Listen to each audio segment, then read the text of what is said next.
Hello and welcome back to the Fantasy Playmakers. What's up, guys? For today's video, I'm going to be going through some must-draft second-year running backs. The running back class last season was really solid. We saw a ton of guys who became fantasy relevant, and so I'm going to focus in on two of those players that I think are really solid draft picks at their current ADP. I'm just going to quickly run through all the running backs that were picked in the first 3 rounds of last year's NFL draft. You have Clyde Edwards-Helaire, DeAndre Swift, Jonathan Taylor, Cam Akers, J.K. Dobbins, A.J. Dillon, Antonio Gibson, Keyshawn Vaughn, Zach Moss, Darrynton Evans, and then shout out to James Robinson, who is an undrafted rookie, but came in and put up some really solid running back numbers. It may seem surprising that I'm only choosing 2 of these guys to be must-draft RBs. I could talk about some of these other guys, but I really just don't think they're great values at their current ADP. I really like Jonathan Taylor this year, but am I saying he's a must-draft at his current price?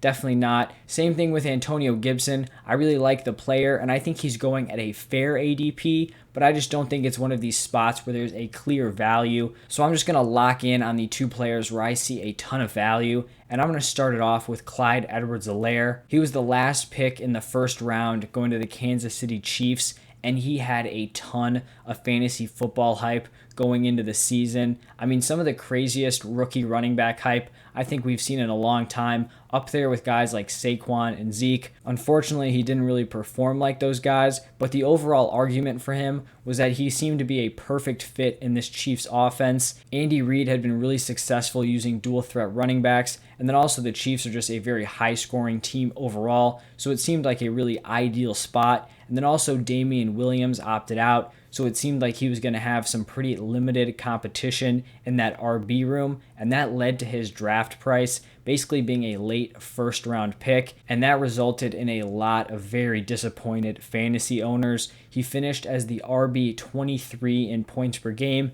and for a rookie running back, that's not a terrible finish, but I mean, when you looked at where he was picked, that is a pretty huge bust. I do think context is very important, though. No doubt about it. He totally underperformed his ADP, but I think you also have to look at the splits over the season. So from weeks 1 through 6, this was really where he was able to operate as the workhorse running back.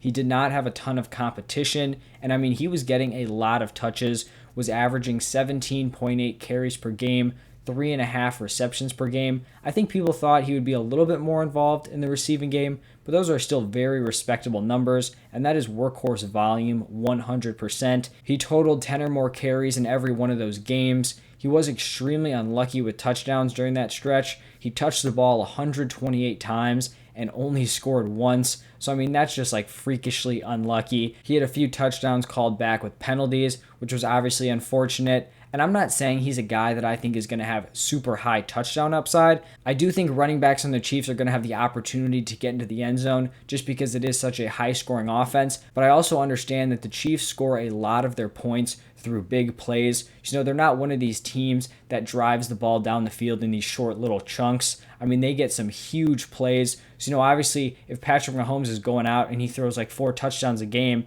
and they're 50 yards, 20 yards, 30 yards, and 10 yards, that's not a lot of opportunities for Clyde Edwards-Helaire to pound it into the end zone, but he is still due for some positive progression in that department. So that was looking at weeks 1 through 6. Then week 7 is really where Clyde Edwards-Helaire's season just really went down the drain. That is when Le'Veon Bell was brought in, and CEH just totally lost the workhorse touches. He no longer had it. The most carries he had in a game from week 7 to the end of the season was 16, and he had 4 games of 16 or more carries in weeks 1 through 6. He then saw his season shortened by a high ankle sprain and a hip strain, which kept him limited throughout the playoffs, and he missed the last few games of the season. But going into 2021, I really think CEH is looking like a value. He's currently being selected as the RB14, a late second round pick. If you like going running backs early and often, he's a great guy that you can pair with an early pick like McCaffrey,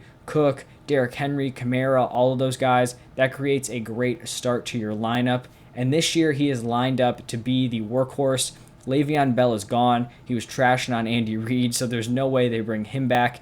Damian Williams is also gone. And I mean, it's just good for CEH that these guys are out of the running back room, but it's also good that the Chiefs didn't feel the need to go out and bring in a ton of competition for him. They did bring in some backups, but not guys that I think will have any legit chances at really eating into his touches. I also just think the Chiefs recognized that the offense was flowing a lot better when Clyde Edwards-Helaire was the workhorse. They saw so much more production from the running back position in those first 6 weeks of the season than they did when they were trying to do this running back by committee. So if CEH is able to secure that large workload, I think he should basically be a lock to finish as an RB1 on this high-scoring Chiefs offense. They've also invested in that O-line. So if he can just get those touches, there's really no reason for him to not way outperform his ADP. All right, so the second-year running back that I think is a must-draft is DeAndre Swift. He was the 35th overall pick of the draft, only a few selections after Clyde Edwards-Helaire,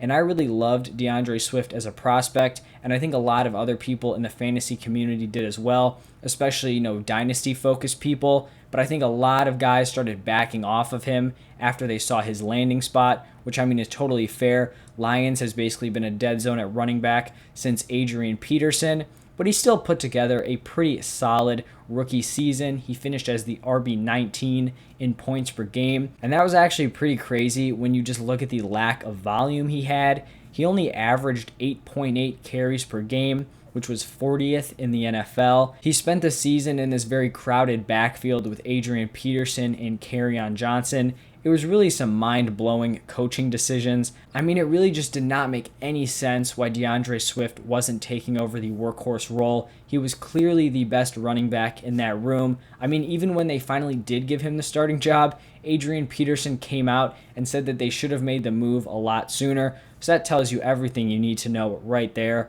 Even though he didn't see a ton of volume in the rushing game, he did get some really solid work in the receiving game, and that's where he really excelled last year. He averaged 4.4 targets per game, which was 13th in the NFL, so definitely a nice thing to carry over into 2021. And when you are looking at 2021, this Lions offense is totally different.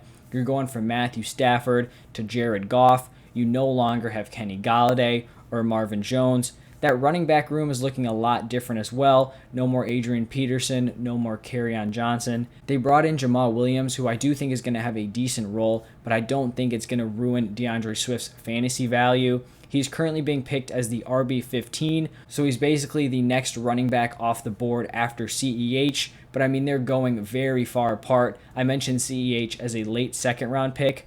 DeAndre Swift is going at the tail end of the third round, so it's kind of like that third round dead zone where you're going a lot of receivers, tight ends, not a lot of running backs being picked there. I do understand that this Lions offense is likely going to be a bottom 5 unit. I totally recognize that. I do not think they're going to be good. They're probably going to be pretty freaking bad, which I think will definitely lead Swift to have less touchdown upside than he did last season. That was another thing he kind of thrived in. He did get into the end zone a very fair amount, but I do think his touches should just be so much higher than they were last season. I'd expect him to be somewhere around 14 carries per game, 5.5 to 6 targets, and I would not be shocked at all if those numbers were way higher. I keep reiterating this point, but the Lions do need to give the ball to someone, and I think it's going to be a lot of TJ Hawkinson, a lot of DeAndre Swift, and also a fair amount of Jamal Williams. But I'm not scared off by Jamal Williams just because there is so many vacated targets in that offense and just overall touches